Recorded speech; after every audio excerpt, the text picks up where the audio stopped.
সূর্যের তেজ আবারও শাসাচ্ছে প্রাণ প্রকৃতিকে, সেই চোখ রাঙানিতে অতিষ্ঠ জনজীবন। পথচারী থেকে শুরু করে শ্রমজীবী প্রত্যেকের হাঁসফাঁস অবস্থা। সুযোগ পেলেই একটু জিরিয়ে নেয়া, সঙ্গে করে নিয়ে বেড়ানো ছায়া কিংবা খুঁজে নেয়া একটু সবুজ ছায়া। শুধু তাপ নয়, ভ্যাপসা গরম ঘাম ঝরাচ্ছে সবার।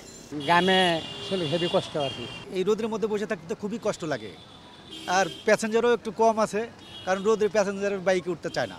1 লিটার পানি এখন আজকে মনে করেন যে 2 বার খাইলেই শেষ হয়ে যায়। একটু সুপেয় পানি শরবত খেলে মনে হয় যে একটু শরীরটা আরাম লাগবে। তারপরও আবহাওয়া অফিস দিচ্ছে সুখবর, এবার দীর্ঘ হচ্ছে না তাপপ্রবাহ। শনিবার থেকেই কমতে থাকবে তাপমাত্রা, যদিও ঢাকায় সেই প্রভাব পড়তে সময় লাগবে আরও কিছুদিন। দেশের উপরে স্বল্প মেয়াদী একটি তাপপ্রবাহ চলছে, সেই অনুযায়ী কিন্তু আমরা গতকাল সন্ধ্যার দিকে 48 ঘন্টার জন্য একটি হিট অ্যালার্ট জারি করেছি।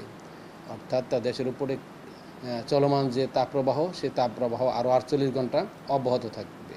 নগদে 500 টাকা বা তার বেশি পেমেন্টে পেতে পারেন ঢাকায় জমিসহ 20 কোটি টাকার পুরস্কার। অর্থাৎ 17 তারিখে সন্ধ্যা পর্যন্ত আমরা সেই হিট অ্যালার্টের মেয়াদ আমরা দিয়েছি, এবং এর পরবর্তীতে 18 তারিখ থেকে দেশের যে উত্তর পূর্বের যে বিভাগগুলো আছে, বিশেষ করে সিলেট এবং ময়মনসিংহ বিভাগে সেই সব অঞ্চলে বৃষ্টিপাত হওয়ার সম্ভাবনা আছে। এছাড়া আসছে 22শে মে দক্ষিণ বঙ্গোপসাগরে লঘুচাপ তৈরির আশঙ্কাও দেখছে আবহাওয়া অফিস। তাতে বজ্রসহ বৃষ্টির সম্ভাবনা দেখছেন আবহাওয়াবিদরা। আল আমিন তুষার, সময় সংবাদ, ঢাকা।